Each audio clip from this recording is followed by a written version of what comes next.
Hey guys, welcome back to my channel.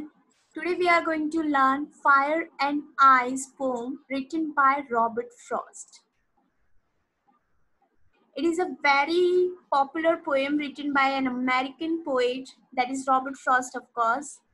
It was written and published in 1920, shortly after World War I, and weighs up the probability of two different scenarios represented by the elements of the poem's title, that is fire and ice.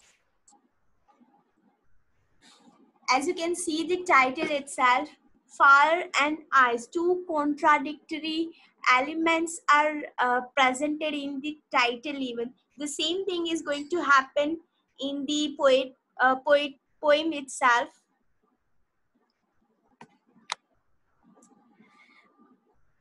Earlier in my video, I have discussed, we talked about Robert Frost a lot, so I'm not going to repeat the same thing. If you guys don't know any other things, you just check it out, the earlier video, Dust of Snow by Robert Frost.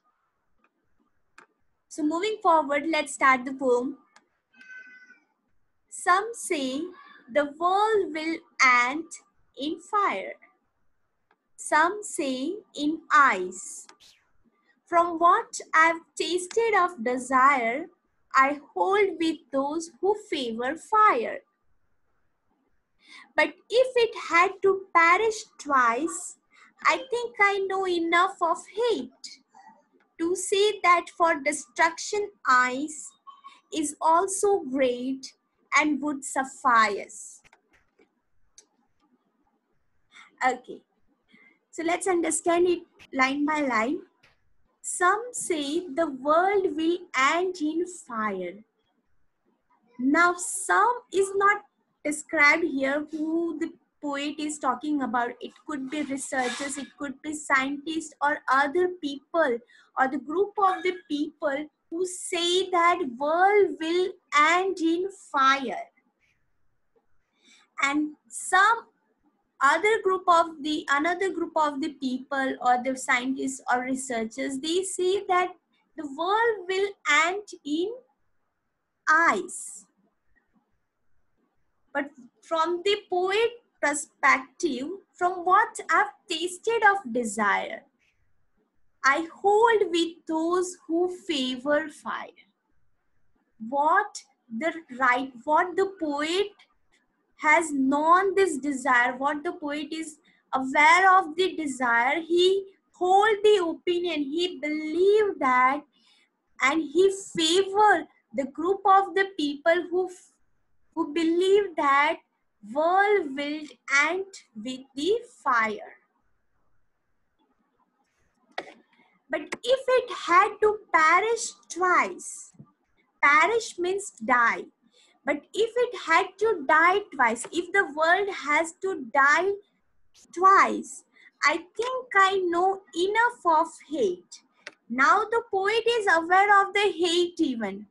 Earlier he was aware of the desire. He knows the desire and he believes that the world will end with the fire.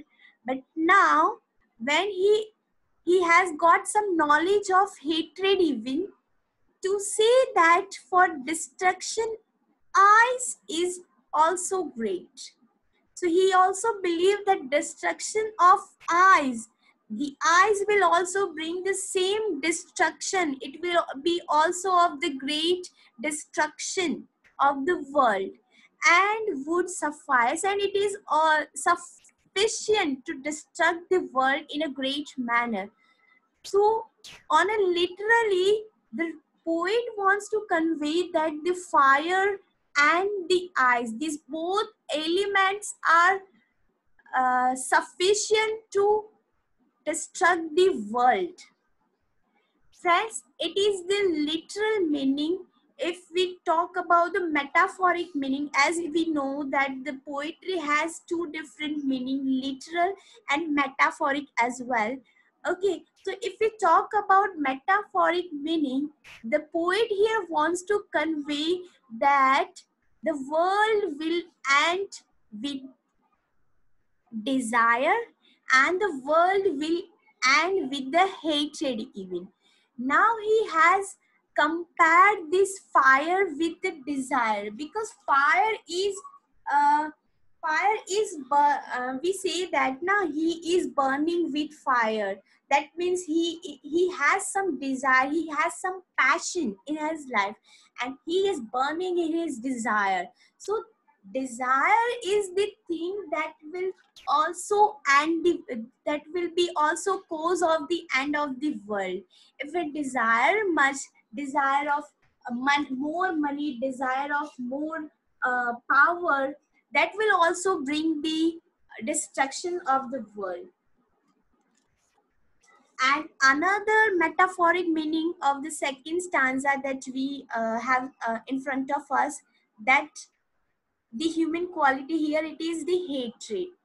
Okay, we also say that he is as cold as ice. We compare the people with this element. He is as cold as ice. That means he doesn't has any kind of feelings. He has only hatred in it, in his heart. So hatred is also sufficient human feelings that can also cause the destruction of the world.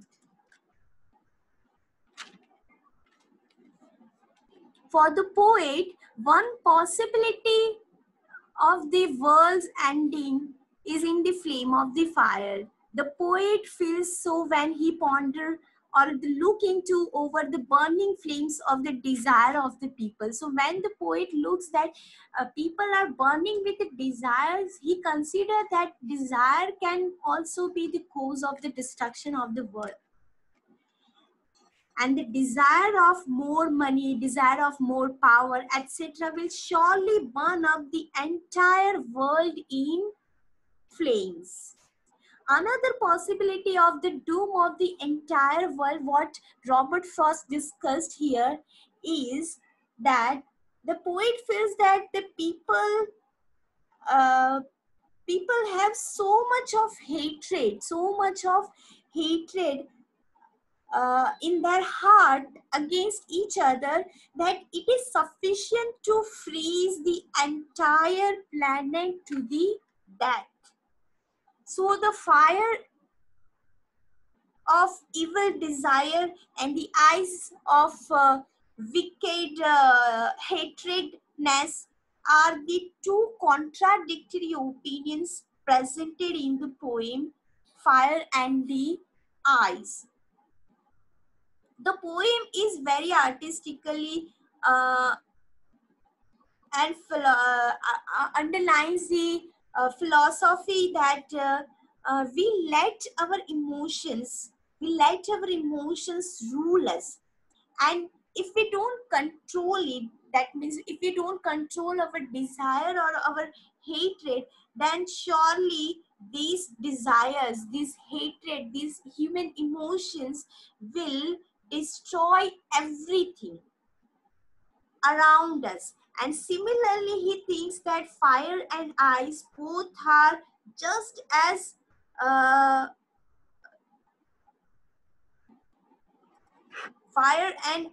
similarly, he thinks that fire and ice both are important components that brings the world to the to its end, to its very tragic end, to its very catastrophic end.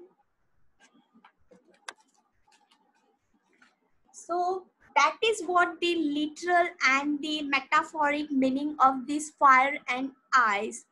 So that's it. Next, moving forward, we'll discuss figure of speech again. Right. First one is assonance. Earlier we talked that assonance is the repetition of the vowel sound in the same line. Repetition of the vowel sound in the same line, that means assonance. Okay. And here in this poem, O sound is repeated here, long sound of O. Okay. I hold with those who favor fire. So O sound is repeating here, hold, those, favor, right? So O sound is repeating and they are very prominent in the same line, so that means it is assonance. Next, alliteration.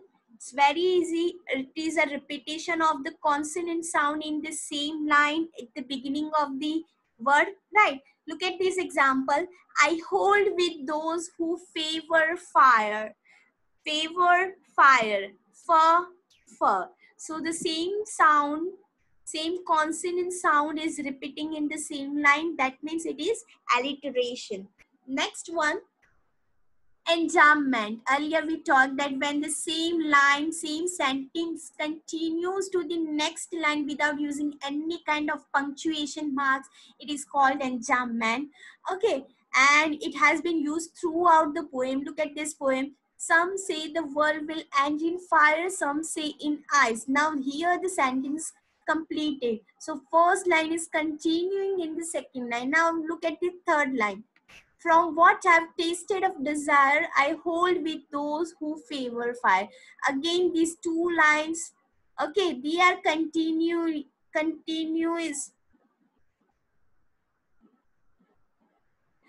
Next stanza, the same thing happens. Okay, but if it had to perish twice, I think I know enough of hate to say that for destruction, ice is also great and would suffice. Only in the first line we can see the punctuation and at the last line. Otherwise, line is continuing into the next line. Okay, so that means it is the example of enchantment. The next, personification. Personification is to give human qualities to inanimate object or to non-human things. Okay, so non-human things or inanimate object has the human qualities. That is what the personification. In this poem, fire and ice are capable of destruction. Now these are the non-human things, inanimate object. Okay, and they have the quality of the humans that they can destroy, they can destruct the earth. So therefore the poet personifies fire and ice by giving them a mind which is capable of destroying almost anything. Okay, from what I've tasted of desire, I hold those who favor fire. Okay, this one, okay, fire, got it. Next, anaphora. Now it is again, it is very easy. It refers to the repetition of a word or expression in the first part of some verses. Okay, so the same word or same phrase is same word, same phrase or same expression is repeating throughout the verse. That is what anaphora. For example, some say the world will end in fire, some say in ice. Now look at this word. Some say, some and say, the same thing is repeating here. Some say, same words, same expressions are repeating here. So that means it is the example of anaphora. Next, imagery. Imagery is used to make readers perceive things involving their five senses. We have five senses and we can get the image through these five senses. Eyes, nose, tongue, ears, right, touch. So these five senses are there, and if we get the any kind of object, any kind of image in our mind, that means it is the use of imagery. For example, some say the world will end in fire, and to say that for destruction, eyes is also great. Now in these two lines, we can see the image that world is going to end with the fire. If the world will heat up, if the world's earth's core heated up, it will end in the fire. So we get the image that no, world, the earth is heated up so much that it is going to destruct in the fire. And in the same thing, to say that of the destruction, ice is also great. Okay, so we can get the image that the earth's temperature goes down to an extent that uh, the world will end. Okay, so no human beings, no living things can live into that low temperature. So we get the picture of it, we get the image of it. That is the reason we call it imagery. Next, symbolism. Symbolism is a use of symbols to signify ideas and qualities.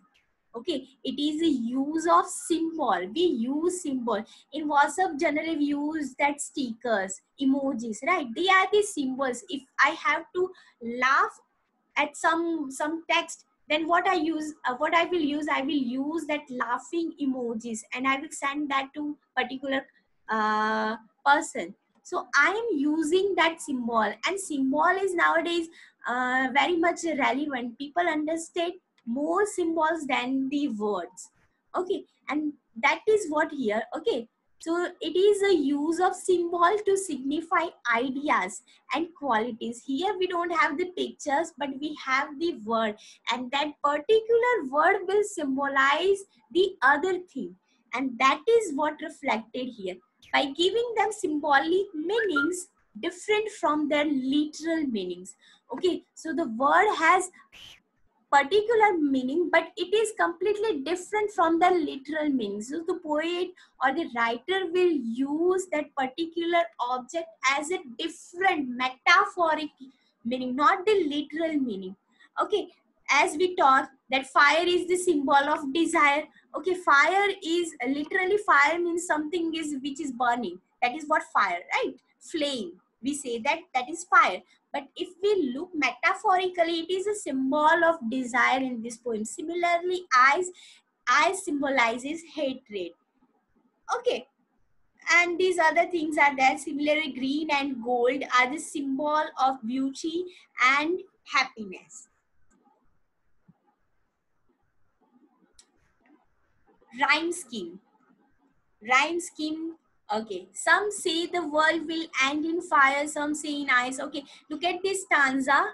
For it is the first stanza, and in the rhyme scheme we have to look at the last word of the each line, right? So look at this word: fire, ice, desire, fire. Fire, ice, desire, fire. Fire. Okay, we'll put a here. Next word, ice. It doesn't rhyme with this word fire, right? So we will put B here. Next, desire. So it rhymes with ice or fire? No, it's yes, it's rhyme with fire. So we'll put A again here. Again, fire. So obviously, okay, I have mistyped here. It is A. Okay, so the rhyme scheme here, it is A B A A. A B A A. Next.